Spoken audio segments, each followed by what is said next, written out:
Live or listening back to this show from Teachers Talk Radio. You can catch up with all our shows by visiting our YouTube channel or by listening back at ttradio.org. Don't forget to like and subscribe to enjoy more live education conversation from TTR. We hope you enjoy this show.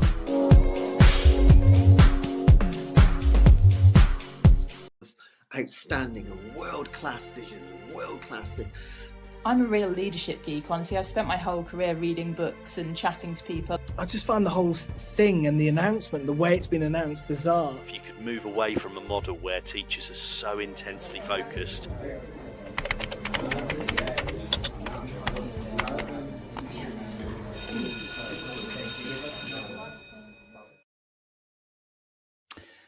Good evening, everybody, and welcome to Teachers Talk Radio on this Monday evening. I hope your week has started okay. I've got two really interesting topics this evening. We're going to be exploring SEND policy and provision in Germany and in the United Kingdom, and making some comparison, I guess, between these two approaches to SEND, as well as discussing a lot more besides in terms of today's rally, where Sir Ed Davey was talking about the potential debate over the scrapping of VHCPs and what the implications of that are, and actually just a wider conversation about what is going on with the SEND system. What are we going to do to solve and reform the system to make it better and make it sustainable?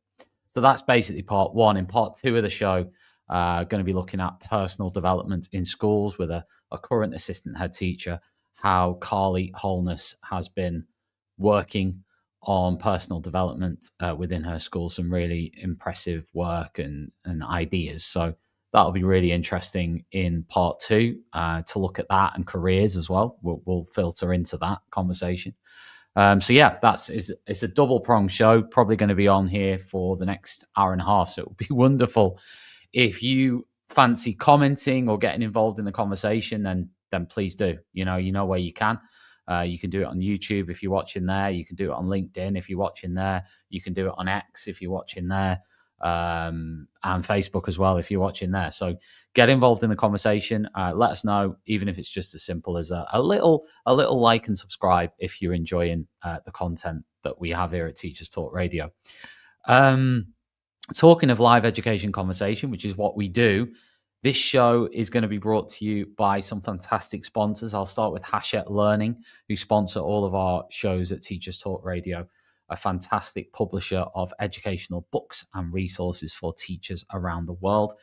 If you're interested in upgrading your professional development on a personal level, on a whole school level, as a teacher or a leader, then just visit hachetlearning.com to explore their full range of titles. I'm sure there'll be something for you in there somewhere. And also massive thanks to AQA for sponsoring Teachers Talk Radio. AQA know teachers are the experts in the class, and that's why they work closely with teachers like you who combine expertise with assessment, with expertise to create resources, tools, training and guidance that make a difference to teachers. They are the UK's most chosen assessment organisation, so chances are you might already know them. The new school year, AQA are focused on helping teachers feel supported and ready. To find out more, simply go to a search engine of your choice and type in AQA. We work with experts. Thank you, AQA, for supporting the show this evening, and to Hachette Learning. So anyway, first guest conversation on the show tonight is Dr. Nick Crossley. Really hope you enjoyed this conversation. Recorded it a couple of hours ago. An absolute expert on SEND and SEND provision and policy. So let's hear from Nick now. Thank you very much, Nick, for coming on Teachers Talk Radio this evening to discuss all things SEND. Really, really appreciate it. Do you want to just give people a 1-minute intro to yourself and what you do? Yeah, sure. So I'm Nick Crossley. I'm currently the Chief Executive of Liberty Academy Trust, which is a small trust of schools for autistic children and young people. I'm also the SEN representative at ASCL, the Association of School and College Leaders, and I'm an honorary honorary teaching fellow rather at the University of Warwick for the Centre of Teacher Education. So thank you very much for inviting me. Thank you very much for spending the time to come on. Now, one of the things you recently posted was a blog which really caught my eye about your experiences in Germany of the SEND system. Now, I wanted to open really with an overarching question before we get into, Europe versus UK. I mean, UK's in Europe. Germany versus UK or any other country. Before we get into that, we talked about this yesterday, actually, on TTR and Points of View, because we were talking about the SEND system. And is it becoming impossible in the mainstream model that we've sort of always had, I guess, to finance what people seem to now want out of that system when it comes to SEND and individual needs? So I think it's a step too far to say it's impossible, because nothing's impossible. But I think it's getting more complex and more complicated in mainstream in particular, because we can't ignore the fact that the levels of SEN in our schools are going up year on year, and particularly so post-COVID. So it makes it more complicated to be able, you can't be a catch-all for everybody. And I think what I'm noticing and what we're hearing from our ASCL members is that increasingly teachers are less confident to be able to deal with that complexity and that variability that they're seeing in their classrooms, and that it's also happening far earlier. So you're seeing things in early years that we wouldn't normally see. I think there's been quite a lot of press attention recently around children not coming into reception ready, school ready. I think the finances are really tricky because we are where we are, and you've got multiple local authorities in deficit budgets moving towards bankruptcy, which would suggest that, yes, the system is at a point at which it's at crisis and it can't be affordable. But I think that there does need to be an overhaul of the system, and there does need to be things input and implemented that can improve it before we get to that crisis point where we need high level top up funding and all those sorts of things. So I think there are things that we can do in the system ourselves to support improvements. And I think that fundamentally comes down to teachers and non-teachers getting additional training in SEN in the first instance. That would support. I think that in terms of finances, I think that what quite often happens is that the additional finances are going for specialist assessments with things like speech and language therapy, occupational therapy, ed psychs, that sort of thing. And of course, that's really, really expensive.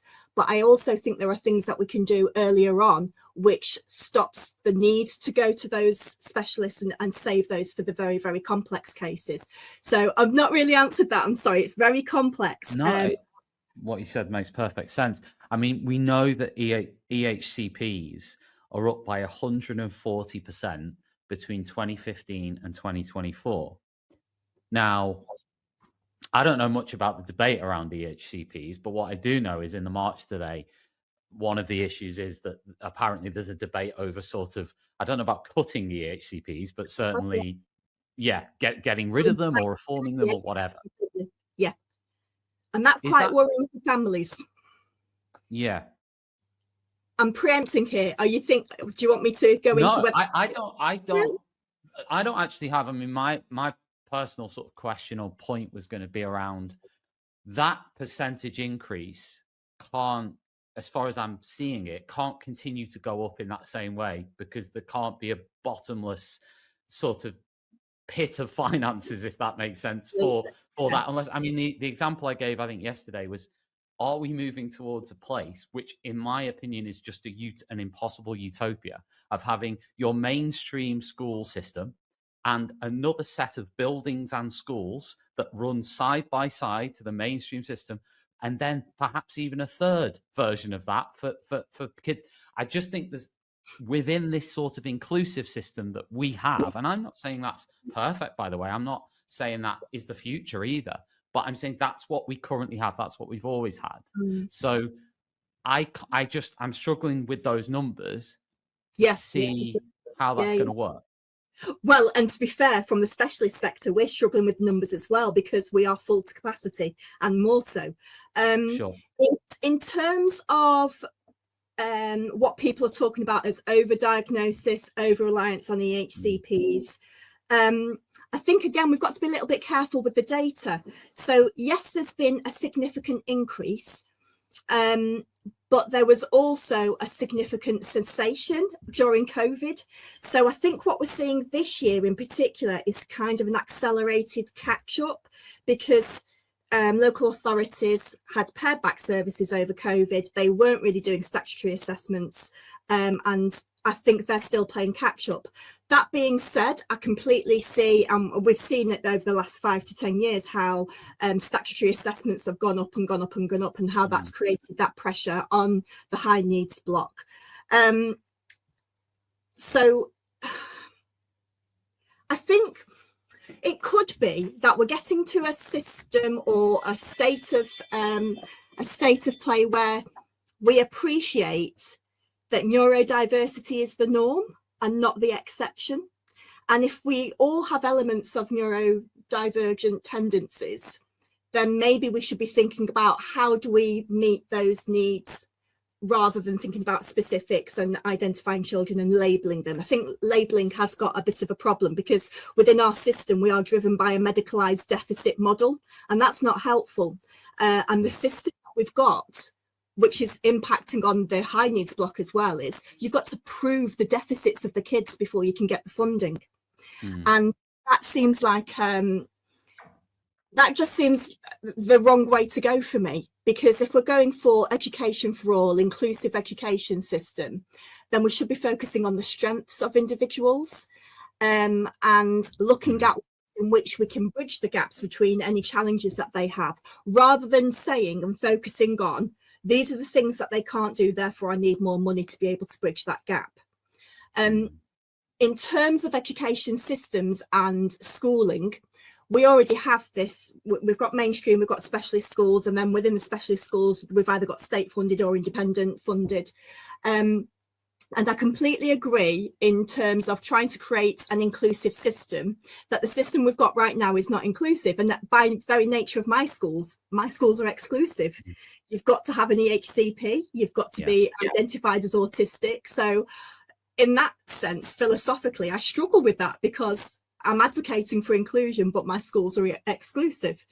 And I think that's where the debate is going, in terms of where there is a perception that other countries in Europe are able to create a more inclusive system where everybody is taught together, everybody is in mainstream, and there have been approaches in the last 10, 15, even as far as 20 years ago, where countries have removed special schools and just put everybody into mainstream.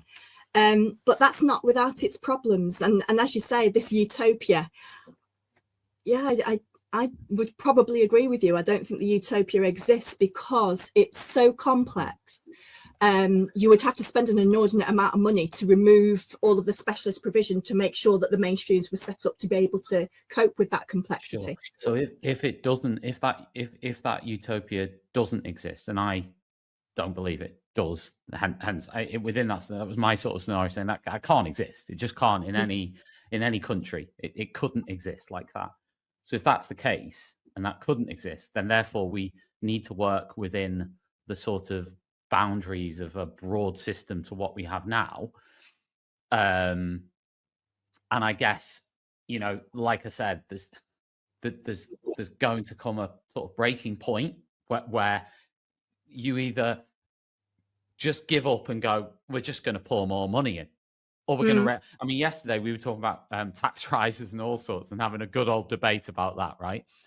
But ultimately, these are very controversial things because, there's always going to be a limit, even with tax increase. It can't just be an endless sort of thing of that. So is it because, one sort of link question to that, and we'll come on to what they do in Germany in a bit, but because I live in Spain, and they also do things quite differently. There isn't, it's just not the same, right? It's just not the same. But one of the things I was interested in is, with this rise in EHCPs, but also just the general rise of in-school provision, outside of EHCPs. Is that a case of people not seeing things that were always there, and therefore suddenly in the last 10 to 15 years, people have gone, Tom, heck, that's a problem. Tom, there's a lot of people I think nowadays who are looking at themselves of my sort of age group and going, I probably should have had an assessment. I probably could have had an assessment. I probably would have been in a better place now if I'd have had that, etc., etc. Yeah. Or that's one argument. Or is it, as Richard Tice, Reform UK, who are currently leading in the polls and, could be in the government at some point. He said, quote, "The SEND system has been hijacked by parents who are abusing the system." Now, many parents responded to that and said that was disgraceful and, and so on. But I wondered where you sit on that whole thing of, there'll be some people who look at it and go, well, therefore, if needs increased, or have needs actually increased in the last 10 to 15 years? Or is it just that people didn't see them? Or, what is it that's happening here? I suppose is what I'm asking. Yeah, I think it's a mixture. I think I would go against the idea that parents have hijacked the SEND system quite vehemently. I think that is a really ill-advised statement to make. I think the families within the system who have got children with additional needs just want their kids to be happy and to be successful in school, as any parent does. And so when you see that your child is struggling, you will do all you can to make sure that they don't struggle anymore. So I think that is really not the way to go, and you need to be working with families, not against them. So don't think that's the right idea at all. In terms of whether it's always been there, I probably am going more towards that. And I think that if we were to look at the neurodiversity paradigm as a starting point, that brings with it a more advantageous approach to education and society in general. Actually, if we all appreciate that, as in biodiversity with plants, etc., and the environment, humans are also have varying traits, then let's think about how we can bring about those strengths of each of us to make society a better place. And that goes in schools as well.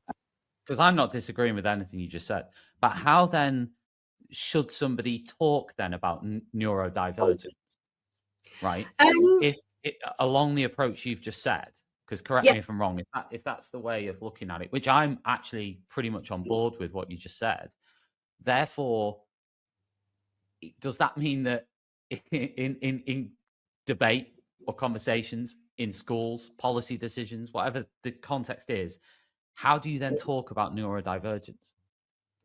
So I think it starts from a position of inquisitiveness and curiosity about just the human race.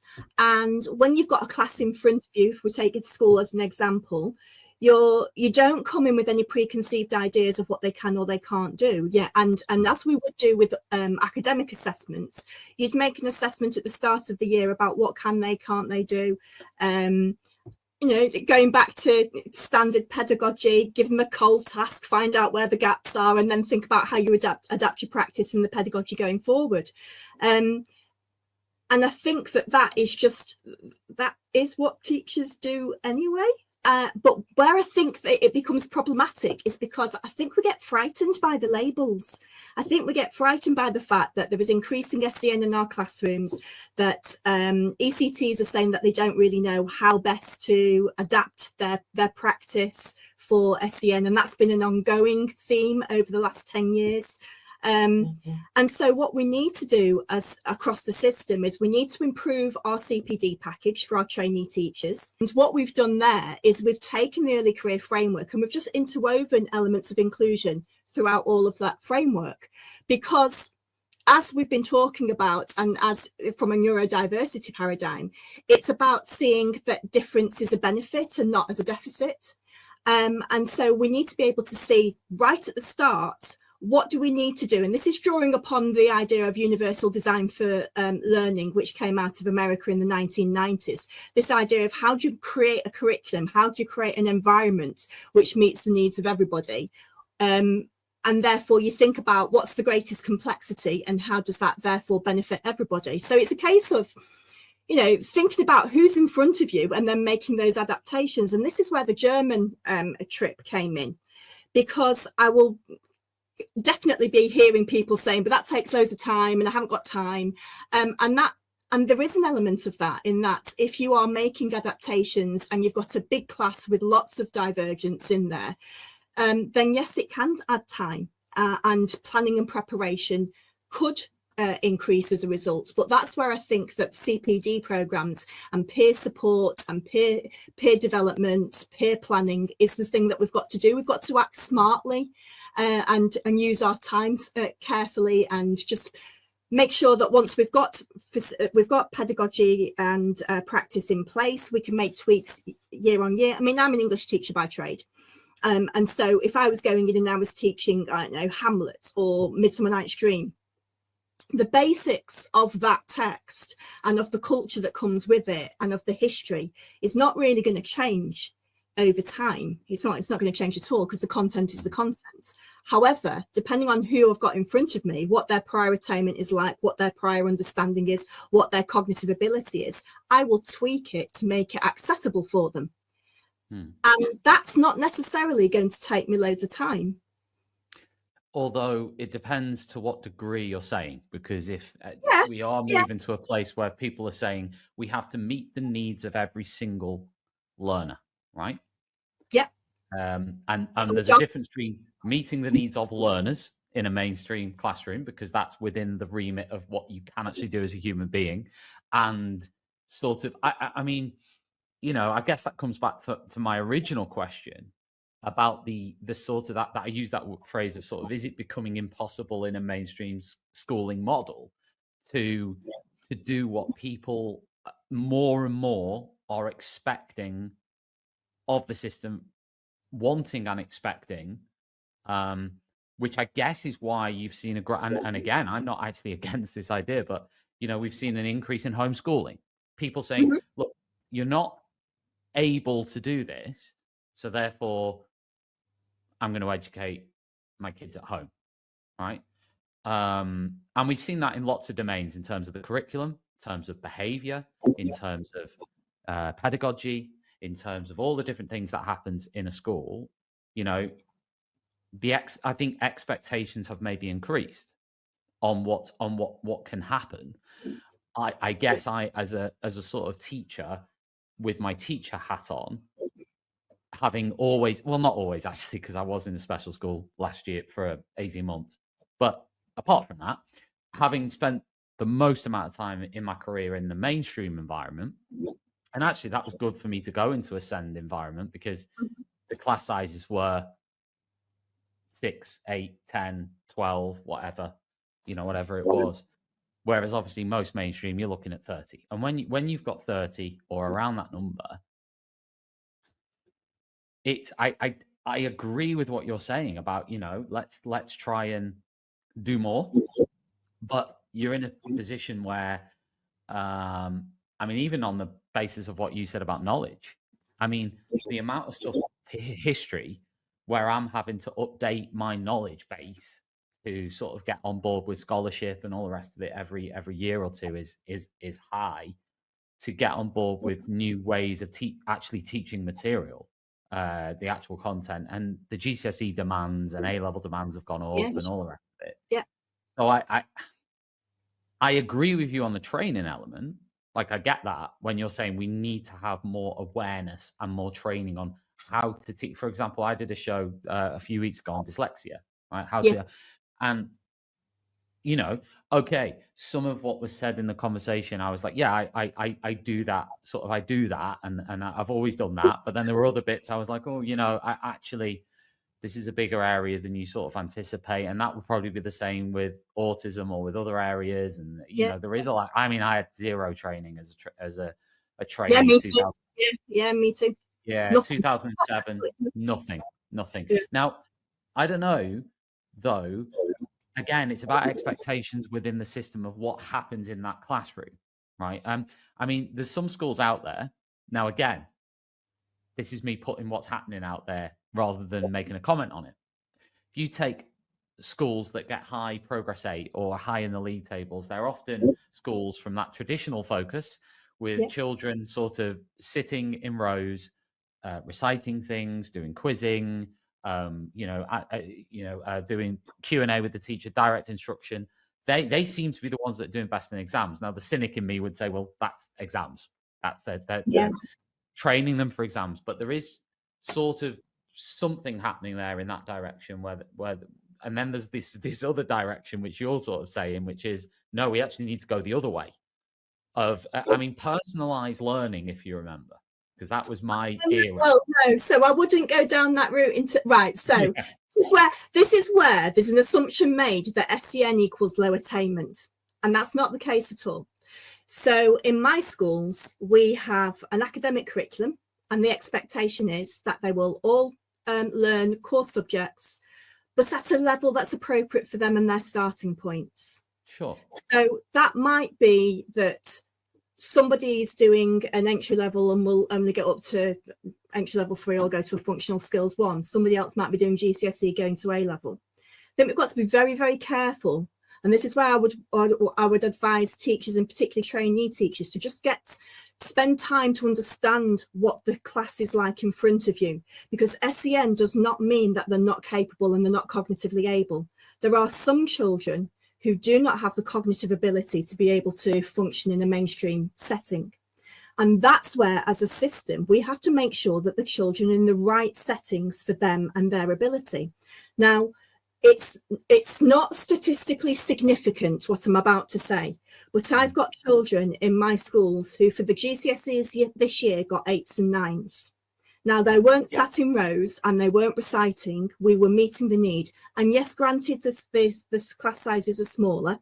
However, our class sizes are going to have to increase because it's expensive to run a special school, and the money that we're getting from Top Up is being reduced. And the only way we can keep the specialists in there is to fill the classes up. We need more classrooms to be able to afford the specialist expertise that's in there. So I would just be cautious about anybody listening to this thinking that teaching in a mainstream school with SEN in your classroom means that you're going to have to be doing colouring in, because that is a myth that we need to dispel right away. Oh, absolutely. Kids are able, and they are, and particularly when you've got because I noticed one bit in your article about Germany that I noticed, which really I totally on board with, was the subject thing, where they're saying, no, you are going to learn a language. Everyone's going to learn a language, and it's like we do so much of the opposite of that in the UK education system. It was embarrassing. There's a label there, so off you trot, right? Or well, whatever the label. Yeah, so in terms of language learning in this country, if you've got SEN as a label, no, they can't do languages. They need to master English first, which is what I'd said in the article. And so I'm doing some work with Bernadette Holmes, who's the director for the National Consortium for Languages Education.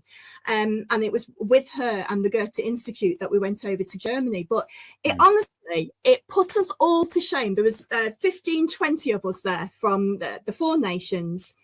And there were kids of 10 and 11 taking us on a tour, pretty much fluent in English. And it was just embarrassing because there was no way that we could engage in the same way in German. And just their approach. But what's very interesting is that they go for fluency over technical ability. And I'm in 2 minds about that, because we're obviously have a system where we focus really much on the technical elements of it, make sure that it's accurate. But I think it works hand in hand in terms of fluency plus accuracy. They just want them to get used to talking in a foreign language. But what I saw, and as I put into the article, this English lesson where they were looking at Shakespeare, discussing it in English, it blew my mind. Yeah. I mean, there'll be teachers out there who sort of teach the top. Each child is different, so whatever is written on a piece of paper. Now, I guess the exclusion to this might be an EHCP, because that might be something that is but quite often there's something written on a piece of paper, and if you take that and you decide that's what that child is, Yeah. right, from the outset, that is them, Yeah. right, Yeah. and treat them as that rather than a child coming into your That's in front classroom of like you. any And other it might be child. transition materials that you're given from different schools or different classes. Yeah. Sure. This is You what can they look at present us. Yeah. have as much knowledge as you want and get as much knowledge as you can, but ultimately it might surprise somebody to go, oh, hang on a minute, you know, sort of if you approach things in the way, I'm not saying in the way you as a professional feel you should with that given child. If you do it that way, sometimes you can get incredible results over time that you Yeah. might not have done if you'd have gone, oh, right, I've got all this material. That means I won't do that. I won't do that. I won't do that. I won't speak to them like that, and set yourself up like that. But I think that happens a lot. Yeah, I mean, picking up on your point, I mean, the whole issue around EHCPs and the idea from the Send an AP implementation plan from a few years ago, which then has sort of gone by the wayside, the inconsistencies of EHCPs was one of the reasons why they wanted to overhaul it. And so I would say that with an EHCP, you've got a better chance of getting a fairer overview of what the child looks like and what they need. Sure. But it's not without its faults. And I've seen some really poor EHCPs with inappropriate targets, based on what looks like a copy and paste of, this is what the textbook says this child looks like, therefore that's what I'm going to put in the EHCP. So I think that, and that's where it comes back to that knowledge and peer support with teachers, because a textbook is not going to tell you what that child in front of you needs. You need to understand them, and you need to see them in the class, and you need to be engaging with them and interacting with them as you would do before you were making friends with somebody, to understand what their likes and dislikes are in the same way, to unpick their strengths and difficulties. You have to get to know them first. And that's where I'm really lucky with my schools, because we're not bashed over the head with progress aid, attainment targets, all that sort of thing. In a specialist environment, we can take our time to get to know the kids in the first term that they start with us. And that gives us an incredible advantage over time, because what it means is we can understand what their strengths and difficulties are. We do CAT testing. We do have academic tests and assessments to understand where they are, but we can do it at a pace that's appropriate for them. We can make sure that the curriculum is adapted in a way that they can access it. And I suppose that's where mainstream will struggle, because if you're faced with 30 to 40 in a classroom, I remember when I was doing a GCSE class, I had 40 in my class. Being able to take the time in that first term to really get to know your children is a luxury. Nick, honestly, and on that gauge, I was probably the worst teacher ever. Right, on the gauge of, just because I had three. I remember there was one year I had, this might have been maybe 10, 11 years ago now, but I had like 3 GCSE groups of 35 per group, right? I had loads of content to get through. And the issue as well is, if behavior is not good, right, in general across a school, this is what I do, right? You can't halfway through a lesson go, I'm going to have a little chat with Steve over there. I'm going to go to the back of my classroom while this lot are doing work and have a chat with Steve about what he did on the weekend, or how he's feeling about his learning. Now, some genius teachers out there might be able to do that, and I salute you if you can do that. But me, I was stood in the center of the room watching them all. Right? Yeah. That was my default position. Yeah, that was my, I think they call it some snazzy phrase now, like pastor's perch or something, or whatever it's called. But you know, that's pretty much what I was doing. I was just stood there watching them all. Which again is like this thing of like reality versus theory. But I think we have to be careful as well, just to interject there, that you've moved over to behaviour, which absolutely is a problem in our schools, but SEN does not equate poor behaviour. And I wasn't saying that. I was saying about getting to know the kids. That's the bit I was focusing on, getting to know the kids. Not about somebody who's misbehaving who happens to have a SEN diagnosis. That wasn't my point. My point was around, how can you? It's very Get to know difficult them. to really Well, you need get to to know. them. And that's why I'm saying we're really lucky because we are given that time to do it. Oh, Whereas absolutely. in mainstream, you just can't. And particularly if you, as you say, you've got, I mean, I think I had 6 or 7 classes of 30 of varying age groups. Yeah. Like you, I had GCSE classes. I also had A-level classes. And the A-level classes were easier because they were smaller classes. But I think that shows you where, if you've got smaller class sizes, obviously the data doesn't suggest that it's any more advantageous from a teaching perspective. No, you But said that, yeah. certainly from getting to know children and being able to have that connection, it's far more advantageous to have smaller classes. But of course, that's not financially viable. Yeah, I mean, you'd said, actually, I'm trying to find the bit where you said that it wasn't about class size, or I can't find it.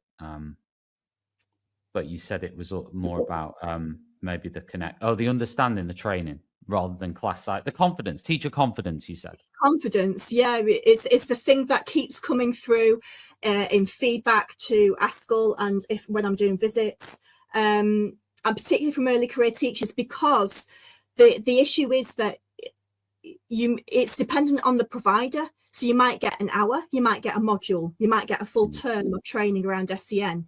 And I do think there needs to be a more standardized approach to what's appropriate. And I also think this could be controversial for people and they'll all hate me for it. But in the same way that we have annual safeguarding training as a minimum, we should have the same for SEN, because we've got 20% of our children in this country with SEN. So we're not helping ourselves by not having up-to-date training. And so saying and having something that was standardized, I think, would help with that, or at least a mandated form on an annual basis, because you don't want to set people up for failure. And that's what we're doing at the moment. They're going in there blind because they don't know what's in front of them. They've not got the background knowledge to be able to tune into what's coming in front of them. And this is where, if you don't get it right, or there's some particular areas of need of children that you haven't adapted for, that can create more difficulties in the classroom, and that can be where children are acting up because they're either not being given the support that they need, or what I've noticed and one quick tweak that I would say to people, if you've got a group of SEN children in your classroom, make sure you've got enough resources and give them out to them first, so they're not hanging about. Now, that sounds really basic, but what I've noticed, particularly when I've done SEN reviews, is the children that are struggling and are taking up more time have not been given the resources first, and are therefore getting a little bit anxious, or they're chatting away, and that's where your behaviours can escalate. Just try and think about it from a practical, pragmatic view, right? And particularly when we've got classrooms where there's a lack of resources, make sure that your SEN and your disadvantage have got the physical book in front of them to be able to share, and not be using photocopies or not sharing with somebody else. You know, it's about how do you make sure that the most vulnerable in your classroom are able to access the learning in a way that allows you to then teach with confidence. Yeah. How do you think that this growth in EHCPs, we might call it awareness of SEND, whatever you want, you know, the different people will come up with different definitions of what's happening. Yeah. We just know that there's a big, significant growth in it. So with that in mind, what does this mean for behavior management and classroom management and school-wide expectations? Because that's the big one, I think, at the moment, that really it riles a lot of people on both sides of an argument to say, you see it every week in the media, school rules too strict. Yeah. School rules. I mean, where do you see that? Is that just like part of this evolution that we need to go through, or is it something where we're going, hang on a minute, you know, like on my social media, I posted yesterday a list of expectations that a school had introduced, right? I'll send them to you after this, right? Yeah. And they got battered for it by parents, right? It made BBC News, right? It's one of them. And there was 10 rules on there. Now, to be fair, some people said, you know, it's maybe they're written in a way that's a little bit cold and a little bit and whatever. There was also some who said it's a little bit robotic, but there were many from the teaching fraternity who looked at it and said, well, most of these are pretty much like the rules we've had Just since day rules. day Yeah, dot. Like, yeah. I don't know what school leaders, I think it's really difficult for school leaders to navigate this. I mean, especially in a school, because that particular school was in special measures. So I'm making presumptions here. I'm probably going to suggest that the behavior there was quite poor and they need to turn it round. Yeah, so complete. So I don't know, what do you think about all that? I don't know. So in terms of behavior, what we've got to remember is, as human beings, and particularly as children, we crave regularity, routines, and consistency. And so with that comes the structure of rules. And we also, I believe that as educators, we have a responsibility to socialise our children for future society. And therefore, they have to have an awareness and an understanding that you have to follow the rule of law. So in that philosophical debate, I don't have any issue with it. Possibly talking to the wrong person, because our children, having autistic, they want it to be really blunt and really straightforward. And these are my lists. Is that what they say? Yeah, tell me what I need to do and I'll do it. Don't give me all of this flowery language. Tell me what I need to do. Where we differ is in the escalation of sanctions and points. We don't do things where you get behaviour points and you're going to lose them if you misbehave. We don't believe in that at all, because it's about a relational behaviour. And also, I fundamentally disagree that if somebody has earned a point for doing something well, they shouldn't lose that point because they've done something wrong. They should be two separate things. I don't think that's fair. I'm totally on board with you on that. Behaviour policies where it goes, right, well, if you do this, you're going to lose your points, you're not going to go to prom or whatever. And I just don't think that's fair. But in terms of rules and regulations and expectations, I think that kids need that. They need the safety of consistency. They need to know, if I do this, this is what happens. These are what the expectations are of my teacher. If I want to have good friendships, I need to do this. If I act in this way, I won't have a good friendship. And it's that sort of thing. I mean, that's why we use social stories for some of our children, so that they know what to expect when they're going into different situations and what are the social norms.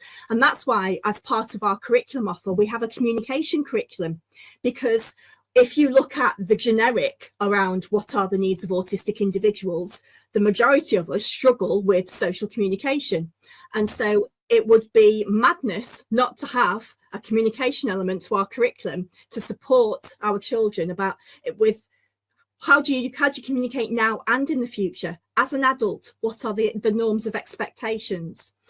We do have behaviour policies in each of our schools, but we also have a handbook, which is it's just been tweaked, and my director of safeguarding came up with it, and it's supporting teachers, supporting students, which is a bit elongated, but it's all a case of, these are the things that you need to know to help you support our children, particularly if they're exhibiting behaviours that challenge, or if they're in times of crisis. And this is what we do.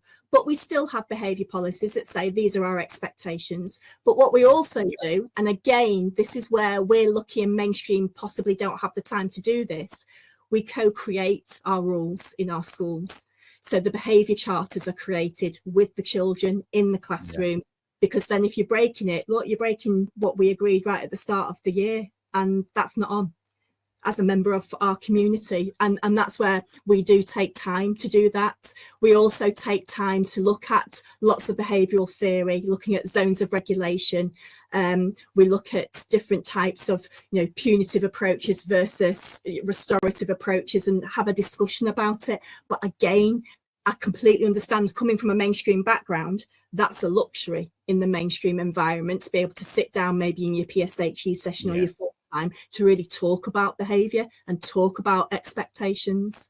And that's where I'm worried in terms of the trajectory of where we're going, with the removal of EHCPs, possibly, with the suggestion that more children go into mainstream. Where does that leave my special schools? Because I think we do need my special schools. We're really successful and we're happy to take the most complex children. So don't throw the baby out with the bathwater. Actually, the system is far more complex than that, and I would worry. Does that go against, though, the German model? The German model, and as you will expect in any country, they have variability and differences in different schools. Yeah, sure. We saw some really great practice, and then we saw some not so great practice. And the aim for the German system is that, well, the aim for the Berlin system, because obviously with 14 states you can have differences across it, but within Berlin the expectation is you will have 4 or 5 kids with SEN in your class as a minimum. In terms of what that looks like, it can be very variable. So in one school we had autistic children, deaf children, and I saw a child with cerebral palsy all in the same classroom. Wow. Yeah. And there were no behavioural issues. How much they were learning to the same level and degree as their peers is questionable. And that's where, with that particular school, that was an example of where it was okay, it was inclusive, but were they actually learning as much as their peers? I don't know. In the Woodley school, which is a community school, that was phenomenal. It was completely integrated. Adaptive teaching was thought about in advance, but all of the teachers in that school worked part-time. And there you go. Because they're paid well enough to be able to do part-time. And so the head of English there, and he'd worked out that there were 6 different areas of ability within his class, and the class was 28 kids. Yeah. Okay. So he created 6 different schemes of work for these children. And I said, God, how can you do you do that every day for every lesson? And he said, yes, because they're all at different levels, so I have to. And he said, and there's no textbook in the world that will cover all of those different elements for me. Yeah. I said, but that takes so much time. You must be exhausted. And he said, well, it's just the right thing to do, isn't it? And that really struck me, because yes, he's part-time and he's getting paid well enough to be part-time, but he's also using his day off to plan. And so I don't know how I feel about that, because they're kind of getting a day for free, but it's differentiating to such an extent that the worksheets that were provided, or the stimulus that was provided, or the text and the way in which they were adapted, there were six different types in the classroom, and he was doing that. Is that good though? I mean, no, that's what I mean. I'm in 2 minds about it. Yes, it's lovely that you're passionate, but actually, how is that contributing to a proper homework balance? And I don't think it is. And I don't think that's scaffolding. That's like old school. You know, some must do this and could do this, and a few will do this. No, he wasn't doing it like that. He just made sure that the reading levels of the text, for example, as a stimulus, were appropriate to the kids. So they would all be doing to each. For each of these 6 areas. So you've got a group of about 6 lots of kids. Yeah. So you might have 2 in one group, you might have 4 in another, but it's basing it based on their prior attainment. So it's like we would be doing grouping in our classes anyway. To be fair, with AI now, that's one use. And that, do you know what? That's what he said. He said with AI. That's one use of AI that is really good. I mean, there's a lot of things with AI that I'm that's one particular area that actually I think it's really useful. Is that? And you know what? That's what he said. He said, without AI, I wouldn't be able to do as much as I do, because what I can say is, this is the text that I want you to use. Create a number of stimulus questions for me at a reading age of this. And so we did say that and in that school they really did push the AI, but then there were other schools that we went to when the availability of technology was so poor.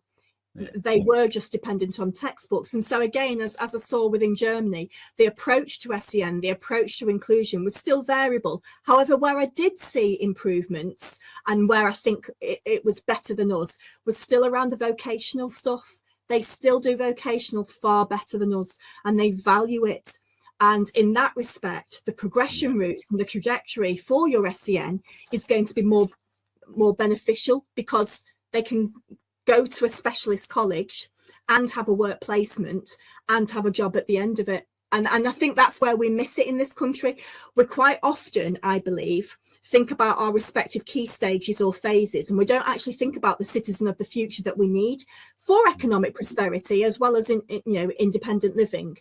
And I think that's where the government also needs to think. So with the curriculum and assessment review and the SEND white paper all coming up, we need to be thinking about what do our children need now and what will they need in the future, and how will they look after us in our dotage? Because surely that's what we're creating for society. We need to have generations that can support each other. And I don't know whether we're always thinking about the future. Absolutely. Nick, we've run out of time. Gosh, I'm so sorry. No, it's great. I mean, there was probably about 3 things we didn't get into, but I mean, ultimately, I guess final question then.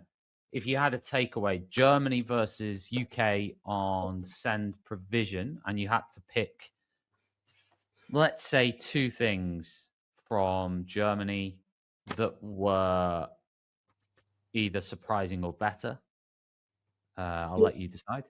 What would you go for? So I think the mandated approach that every child learns a foreign language, regardless of their background or ability, is absolutely amazing, because in a globalized context, that's what we need. We need them to be able to converse. And I think what we saw was the expectation that that the classroom was going to be diverse as a starting point. That was just the expectation. They didn't go into the classroom thinking, oh, who's on my list and do any of them have SEN? They went into the classroom going, my whole class is diverse. I need to make sure that I'm adapting it in advance. So it was built in, not bolt on. In terms of planning. Nick, thanks ever so much for your time today. No, thank you. Speak to you again soon. Yeah, thank you. Thanks very much, Tom. That was Dr. Nick Crossley. What a fantastic conversation about all things SEND. So yeah, if you've got any comments or thoughts on any of that, then obviously get in touch with us at Teachers Talk Radio, ttradio.org. Leave us a comment, like and subscribe, obviously, as well. But yeah, get in touch. Loads of stuff to think about. Part 2 of the show, which is coming up in just a moment, we're going to talk about personal development in schools. Just before we do, it's a perfect opportunity for me to mention our sponsors and supporters on the show. This evening, we've got Hachette Learning, who are a leading publisher of professional development books and resources around the world. If you want to find out more, grab yourself a book, head over to hachetteLearning.com. And check out their full range of titles. We've also got the amazing people at AQA. Thank you for supporting the show this evening, AQA. They know that teachers are the real experts in the classroom, and that's why they work closely with teachers, combining their insights with assessment expertise to create resources, tools, training, and guidance that really makes a difference. They're the UK's most chosen assessment organisation. You've probably already heard of them. Anyway, if you want to find out more, just Google AQA. We work with experts. So we're now going to move on and talk a little bit about personal development in schools. And I've got my guest here, which is Carly. Hello, Carly. Hi, Tom. How are you? Yeah, I'm very good. Thank you. And thank you for joining us this evening. It's great No to worries. see you. Okay. Well, let's kick off. Just a little introduction about yourself, your current role, what you're doing at the moment. So my name is, well, I'm still at work, new life of a DSL, but a little bit of background from me. I think what's very unique about me, I will say, is that I've been in education for next year is going to be 20 years. And I started off as a volunteer in a primary school, and I've worked my way right up to an assistant principal. So I've been a head of year, I've been a teacher's assistant, I've been cover, unqualified teacher, and I think that's very, very rare nowadays. So for one thing, I would say education is definitely my bag. I've got a lot of depth and experience, and I think for any new teachers out there, I think just try, I feel like I specialize in secondary and sixth form now. I'm a computer science teacher, so I was liking the stuff on AI and that you touched on in the previous segment. But I feel like if you're thinking about getting into education, primary, secondary, nursery, get as much experience as possible. And currently, I work in a school called Haberdashers Borough. We're right, if you're anybody that's not in London, that's where we're based. We literally look out to the Shard. So inner city school based in Wow. Southwark. Mhm. Yeah, wow, that's amazing. Listen, that's insane. I mean, I can't even imagine that. Was there ever a point in that journey where you thought, I can't do this? Um, Or were you sort of going, you know what, I'm on this. I can see myself in 20 years climbing that Do you ladder know up. what? And I will be honest. I think like I was for a very long time. I was support, and I was always happy about the pastoral element of a child. mm, And I mm, thought that when I made that jump to becoming a teacher, I was thinking I'm not going to look at a student as a student. I'm going to look at them as a data. And yeah, then there was that. There was one conversation when I was in a school once, and I was an unqualified teacher. And I remember we sort of like had a deep dive in the department, and the yeah. trust at the time, they were just like, this teacher is the strong, like one of the strongest in the department. And at the time, this wasn't even my subject field, so I was just like, oh, I was like, me, I'm just part of the furniture. But it was just they were like, no, you need to get into your teaching and do your teaching. And from then, I've just scaled up, scaled up, scaled up. But for me, I think one of the main things, obviously, getting into teaching, obviously, the figures in terms of people, people, black educators specifically, the figures in terms of how many people are at senior leadership. My ethnicity is mixed race, so we're seeing hardly nobody of mixed race within that caliber in senior leadership places, and I think that was my drive into Why do you, getting out there. of interest, why do you think that is out of interest? I think there's quite a few things. I think it's like barriers in terms of getting into teaching, in terms of like even getting onto the course. I think like those things, and I found that very hard. Like I remember, I had my English at the time when I was getting into my teacher's qualification. Remember, you had to do the skill sets test, and at the Mm, time, I remember when I left school, I didn't have maths GCSE, but I got a level two that was an equivalent to a GCSE. So I thought I'm good. I didn't think later on in life that I would be getting challenged to say, actually, no, you need that GCSE. So it took me a while and I'm dyscalculic as well and dyslexic. So I found maths really, really hard, like in school, and as to this day as an adult. But for me, that was one of the things, like in terms of paying for your maths and how much that costs as an adult to do that, mm, mm, and paying for mm, the exam. So I think that's mm. one of the benchmark things. I know it's a lot different now, but for me at the time, that was one of the main reasons. And I think sometimes it's quite daunting as an adult to think, actually, I didn't when I was in university, so I graduated at the age of 21 and my degree is in digital arts and video production, but I didn't enjoy uni. I didn't like it. And for me, I think it's that thing of like going back to university as well, fees, and all of that. Like lucky enough, I was lucky to have a scholarship to go into computing, so I didn't have to worry about that aspect. But I think for a lot of people, depending on what their situation is, their home situation, where they're at in life, I think that's quite a few things as well. Yeah, no, it makes perfect sense. Well, we're going to talk a little bit about personal development in schools for the students. So I'll start off then. Where's your interest in this sort of arisen from? Why is this your bag? Oh. So for me, like I said, I've always been about, and I think secondary school is really important as well. Like when you work in primary, Mm, you have those like you're in that little bubble, especially during like the Christmas times when you're preparing for those festive seasons. But like when you're in secondary school, like you're generally preparing them for life, like outside of school, and anything can happen. And this is where mm, they begin to find who they are outside of their home and beginning to build that character for themselves.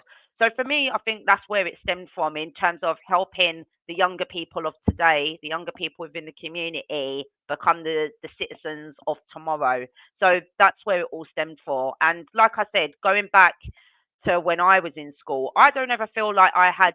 I see Adele, I see Stormzy, Ian Wright, when they have that one teacher, and they're just like, "This was the teacher that got me through it." But for me, I don't ever feel like I had that when I was in school. I had subjects that I liked, but I don't feel like oh, there was that one teacher that really turned it around for me. And I think that's quite sad that I didn't have that. And for me, I always wanted to be, and I stand by this, I feel like I'm the teacher that I didn't have when I was in school. And that's where the driving force comes from as well. Yeah, perfect. And how then do you think schools can move beyond more of a tick box personal development idea to create a culture where it's genuinely embedded across the curriculum and the life of the school? So there's a few things here, and I think this all begins with you as a teacher. From like when you're applying to be a teacher, number one, you need to know what is your ethos, what are you bringing to the table, and number two, what is that ethos of the school? Because if they don't match and they don't align, it's not the school for you. And I think a lot of people think that, we're here for the students, and yes, we are. That's what we're predominantly here for. But when you're going into that classroom and when you're going into that school, you're taking on the community as well. And we have sayings in Black and African Jamaican cultures. I'm half Jamaican, and it's like it takes a village to raise a child. And that's like when you go into the school, you are the village. And I think that's one of the key things here in making sure you're developing that whole school language and understanding what's going on in the school, but mostly what's going on in the community. And a lot of that is driven through that as well. I think also using like pastoral meetings, like using the head of years as the driving force. One of the things that I've never really understood in schools is the training for being an active tutor, because they're faced with everything every day. And I think making sure that they're the driving force of school, because they're the ones head on that are facing the students every day. They're getting, they're the mums, they're the dads, they're the social workers, they're the emergency 999s, like every day. And they've got to spin so many plates, and it's so hard to do as well. But there's never ever like CPDs on this is how it is to be an active tutor. And I think if schools recognize that and put that on their priority list as well as the academics, I think a lot can get successful and stuff can get done there. I also think as well, being a driving force in SLT and just keep on having that strong person in personal development. I know in my SLT meetings, I'm always like the driving force in terms of we need to make sure this is happening, making sure that if you're part of a trust, an academy, depending on what the structure is of your school, if you're part of an academy, making sure you've got that support network there in from the trust and they're channeling that in. And then also if you're part of an academy chain, that you're actually working with the other people that are across the schools. Because even though you're part of one, what I realized with our school is we're part of one chain, but all the schools are very, very different. And this is where you need to bounce the ideas of what is working, why are we doing this, and what is the core purpose of why we're doing this as well. And also just empowering staff and celebrating the students, most importantly as well. Well, fantastic. Now, the Gatsby benchmarks are being updated. So, what practical steps can schools take to embed careers education, in your opinion, to make it more meaningful in subject teaching? That word meaningful is coming around a lot at the moment. So they're saying that like work experience is very hard to get. Yeah. And we know for a lot of our students that walk in this door, they have that nepotism where they've got a family home where they've got those networks, and that ain't necessarily the case for everyone. Careers is the most favorite bit of my job. I think that the more students are informed and the more choices that they're given, the better citizens and the career choices that they're going to make later on in life. Because this is nailing it down from Key Stage 3 when they're picking their options and they're having introduced to subjects at Key Stage 4 that they never done before. But actually, when you've got those PSHE drop-down days, or you've got those tutor sessions or tutor programs, depending on the model of your school, this is where we need to start introducing these areas. As I said, I'm a computer science teacher. So one of the things I love about my subject is actually I'm preparing students for a job that doesn't exist. I remember when I was studying my degree, and at the time I was learning how to code and I was doing websites. And at the time, websites and all of that and apps That wasn't a thing. Social media, that wasn't a thing. But look at it now. We've got students coming to us saying, I want to be a YouTuber. I want to be a gamer. We've got parents complaining, my child's always gaming. But if we revert it and say, actually, the gaming industry has taken over the film industry, it's a lot. The digital world, it looks a lot different, especially after COVID as well, and Oh, beginning to recognize that actually that if your child is gaming all the time, they could actually have a career in it. They could have a career in this, and actually the money, Ollie, you the could have money been is that. great. You You could have know, been that. You could have been that teacher for me who said, Tom, it's all right. Just keep playing Football Manager. Just keep doing it. Don't just But then don't look at close the game.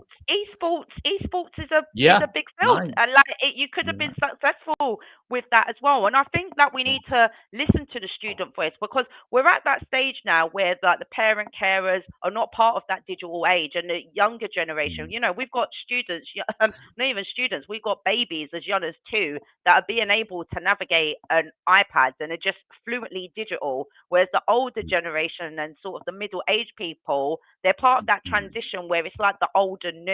I had a brick phone, and now we've got like all these smartphones. But the younger generation are, I think we need to jump on board with supporting and hearing, But taking do that you voice. think do you think though that there's I mean, to take the YouTuber example, Mm. there's obviously a limit to how many people can make money out of YouTube. Absolutely, absolutely. And I think this is where we need like those keynote speakers in. We need to be introduced that actually, if we're taking YouTube, you may not be the person that's the presenter from the YouTube. You may Yeah, be the editor. You may be the yeah, person that's doing the sure. marketing. You may be the Yeah. person that's doing the advertising, and looking Like at all School the of jobs Rock. around that as well. Yeah, looking at all the jobs around that. But then also, there's a lot of jobs out there. We had a drop down day recently where we had a radiographer in, and we've got loads of people that are saying, I want my child to be a doctor, and that's great, being ambitious, but we know that sometimes not everybody is going to make it in there. But introducing them to other fields that are in, let's say, the NHS, in the medical field, could be just as great as well. Makes sense. Yeah, I often think that, we I think I agree with you. We do need to adapt to Mm. we do need to not have a closed mind in terms of the way careers are now, different Yeah. careers that students can go into. I mean, going back to when I was in school, it wasn't like even vocational apprenticeship routes were not what they Yeah, are now. They were. absolutely.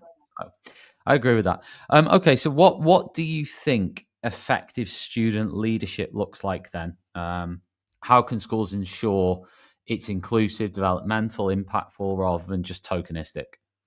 I think having a genuine student voice, like really, really listening to your students. And I remember the school that I'm currently at, we had a student council, and I remember I came in and I was like, everybody's redundant. And they were like, what's that? The kids were like, what does redundant mean? And I was like, the child who you was in year 7 to the child who you are in year 8, you would have changed. There might have been that shy child that was in year 7 that may not have volunteered to be, may not have been confident to take on the stage and to contribute their ideas. But obviously, that's growth.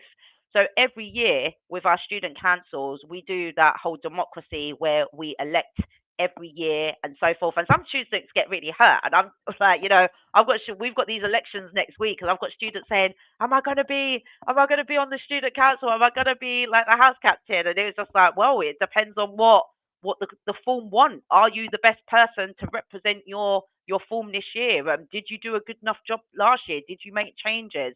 So I think having a genuine student voice and not making it tokenistic, but also giving them little projects to work on, and being reflective of it. What's going well in the school? What's not going well in the school? And showing those actions and showing that students feel like they're being heard. An example that I can give is we were celebrating Chinese New Year, and then the students came to us and said, actually, we don't want it to be called Chinese New Year. We want it to be called Lunar New Year, and started educating not only the students, educating staff on the importance of why it should be called Lunar New Year. They went to the catering team. They said, on this day, this is what we want. And, it's little things, but these things are so meaningful, and that sense of belonging, that sense of community, to the students. And when they see they're being acted on, these are skill sets that are going to prepare them later on in life. as well. And I also think it was just we've got roles like head boy and head girl, and students seeing the opportunities within the leadership role as well. In one of my previous schools that I worked at, they had something called curriculum consultants, and I think this was very, very effective what they done. And they went to the middle leaders meeting, so the head of departments. And so, for example, they would have a focus of, let's say, SEN. They would do a book audit of all SEN students across the subject, and they would talk to those SEN students, because you could have a person, a teacher that's in front of you that could have been in education for like 15 years, say, and they might be out of practice. So speaking to those students and saying, what is it about this subject? How is it that you like to learn? And really getting an idea from those students so you can get that personalized learning. And they did this. The school was so effective. They did it with, they grabbed pupil premium, they grabbed the disadvantaged, they grabbed the higher attainers, the middle attainers, the lower attainers. And I thought it was really, really effective. But more schools should be doing this as well, because it's just helping you informed on your practice as well. But also the students feel like they're being heard and they're not seeing the repetition of the same thing, especially within those mixed ability classes, which is a hard job to do because there's not a one fix all approach. Got you. I mean, obviously, in schools, there's this massive pressure for academic results and attainment. Schools have it, teachers have it. And then on the flip side, we've got this big sort of, these big sort of, I don't want to call them buzzwords in a negative way, but resilience and character and sort of developing a sense of self and who you are and all that. So how do we balance that, or how do we bring those things more to the fore? I think it's all about linking it to real world scenarios. So an example of this is talking about mental health, talking about well-being, talking about, we're going through the stages now. We've just started, but this week we've got open weeks for year 6. And it's asking that question, like when you walk into the door, are you happy? Like that's the first one. Like, are you actually happy to be here? Because these kids have got to be, a lot of them have got to be here for a very long time, 18. And just making sure like they're ready for that readiness for life as well. Like, yes, we're preparing them for exams, but actually some people, when they get to post 16, post 18, they may take a different route. They may take a vocational route. They may take an apprenticeship route as well. Yeah. So making sure their readiness for life and how we can prepare them through that, whether that's through PSHE programs, support services that are available in school, internally and externally. How do you do the whole resilience thing? I mean, that's one of our characters. Yeah. So Yeah. with that in mind, then, how can you teach resilience? We usually start it with, first of all, do you know what it means with the students, and they get it. Yeah. Like, it's trying and trying again. You may not get the first result that you want, and that's okay. And yet again, when I'm in my subject, I always compare it to gaming. I'm like, when you're playing this game, you don't just hit the boss level and then you move on to the next one. That's too easy. You got to keep on going, and that's fine. Well, they're very they could be very Yeah. resilient in video Yeah. games. Yeah, that's my comparison that I always use. But it's just that growth, isn't it, in seeing those small steps. And sometimes you may not get to the end result straight away, but actually that progress, even completing a puzzle, we could say, you're not going to complete it all in one go. It may take a few days, and that's okay. I feel like our students are more resilient than what we were when we was at school. Do you think? Because I mean, most people, I reckon if we did a poll now, I'm not going to, but if I did, I think more would say they're less resilient overall. Really? I feel like they're more aware. I feel like they are more aware. No, I think more aware. It depends what you mean by, because for me, awareness of what though? Of just issues or life? It's a few things. I suppose if we were saying like, I suppose I can see what you mean. Like if we were talking about like reading, obviously like we know that the reading ages are going down within schools as well. So in terms of that resilience there, I feel like that's more so of a struggle. But in terms of like mindset and like mental well-being, I feel like they're more aware. or more I think they're more, comfortable? I agree with you. I think they're more Mm. aware, but personally, I would probably agree more with those who would say they're less resilient, because I see those two things as different things. Yeah, You know, they are definitely, I think, more aware in a generally positive way of stuff, and that's yeah, probably because of. I mean, obviously, that some of that is that, you know, I think we need to be very careful with the whole fake news thing, and like they digest a lot of stuff and then yeah, just take it as gospel. Some of them, but generally speaking, at least they are getting more information now than they would have in the past in absolutely. general. And if they know how to approach that information correctly, then that should be a positive. The bit where I'm maybe not as convinced on is the whole sort of you know, going through. I'm not going to say going through hell, but going through going through bad stuff. All right, and going, this is bad. It's absolutely right that it's bad. Mm. It's uncomfortable. I don't enjoy it, but I've got to do it and I've got to get through it. I'm unsure whether there's more of that now than before. Mm. I don't know. Yeah, if I had to err on it, I'd say less, Yeah. but I could be wrong. I could be completely wrong. Maybe we need to do the poll. Yeah, we'll do and the ask poll. for and ask for evidence and examples. But you should do it on you. You should do the poll on your LinkedIn. Go on, do your We'll poll on do. your LinkedIn. We'll do. But one thing that, yeah, and I'm not sure. This question is in two parts. Part A is,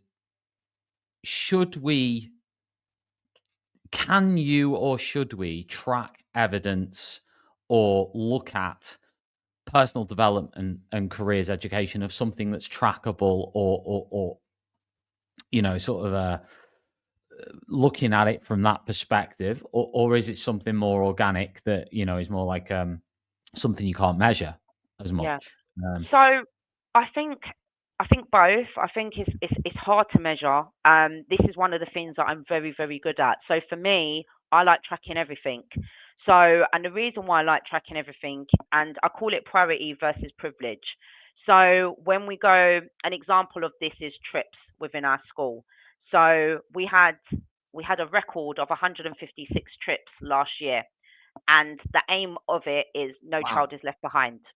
Okay, we 156. 156. Yes, we've worked very hard over here.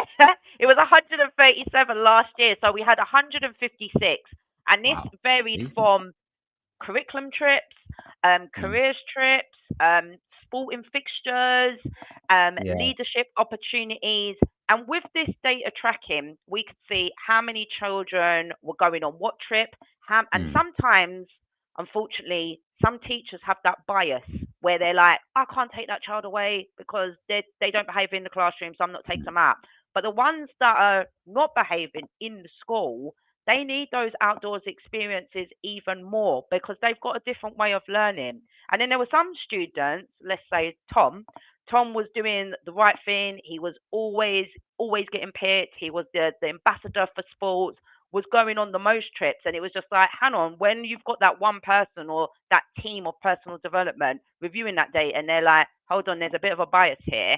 This child is going on way too many trips, and these children have not been on no trips. And why is that? mm, And holding the people to account, looking at their behaviours, looking at what's going on into the curriculums, especially if heads of departments are leading this, but mm, then also bringing it to the SLT table to say, this is what the data is showing and the data doesn't lie. So I think it's really important for schools. It's time consuming, but there are systems out there that syncing with your IMS system that you will be able, and especially with AI and all of the automation, mm, a lot of this is doing it for you. And I would like to think yeah. that head of years as well are playing a vital role in terms of knowing who is getting what. And the aim is that everybody should be getting something, some form of Yeah. intervention. Mm. Do you think that, I mean, is there a limit to that though, in terms of, I mean, with behavior as the example on educational visits, is there a sort of limit to that philosophy? Does there have to be a sort of threshold to say, well, hang on, this It student's, doesn't it doesn't have to be, say for example, it doesn't have to be externally. It can be internally. It can be an internal intervention. But as long as everybody is getting something. And an intervention could be something as small as this child has got a timeout card to make their life better in school. This child is on a toilet path.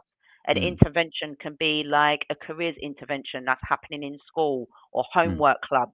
And then you've got those external interventions that are done externally. That could be they see the counsellor once a week. But it's anything that is going to, number one, raise their aspiration or support them during their time in school to make their lives easier. Got you.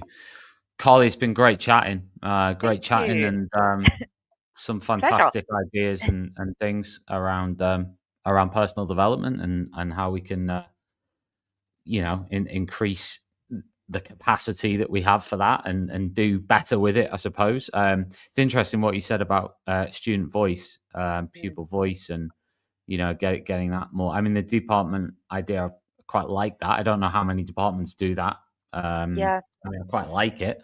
I think you've got to be quite brave, though, haven't you? Sometimes with pupil voice, as a teacher, you've got to be quite brave. You've got to be quite. You definitely got to have. Confident. We're lucky that we've got like leaders that are leading it from there, as well, from the top. So that's good. Like we've got our house leaders, we've got people that are leading the student council, and sometimes I will say is, if you're somebody that's aspiring, especially being a head of year, I would say, if you're aspiring to be a head of year or want some responsibility and want that whole school, get involved. Start with that little project and see what you can do whole school, because you will have that data, those results. And I think it's definitely a good stepping stone into getting you onto the next wave, we should say. Next one. Well, listen, Carly, thanks very much for your time. Thanks for coming on TTR, and we'll speak to you again soon. Thanks very much. Thank you. Bye. That was Carly Holness, who is an assistant principal in London. Really nice. 2 really good conversations tonight. I really hope you've enjoyed them. We've had 500 live viewers tonight over the course of the show who've been dropping in. So thanks to everyone who's tuned in, because I know people will be super busy at this point in the year and doing what they're doing. So it's been great. I've learned a lot tonight, lots of different ideas, lots of different things that could be implemented, or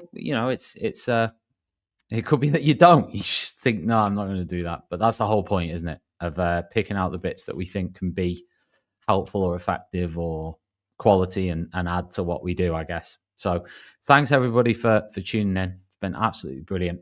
Thanks again to Hachette Learning and AQA for sponsoring the show this evening. I'll be back next week with more of the same. Thanks very much. Don't forget to like and subscribe, of course. Drop us a review. And also, if you're a history, geography, or RS teacher, I hope you're coming to Manchester on Saturday for Teachers Talk Humanities, because that's on Saturday. The tickets are free. It's going to be a fantastic event. It's going to be brilliant. Make sure you get down to Manchester for that this Saturday. Hope to see you there. And speak to you soon. See you later all. Outstanding and world-class vision and world-class this. I'm a real leadership geek, honestly. I've spent my whole career reading books and chatting to people. I just find the whole thing and the announcement, the way it's been announced, bizarre. If you could move away from a model where teachers are so intensely focused.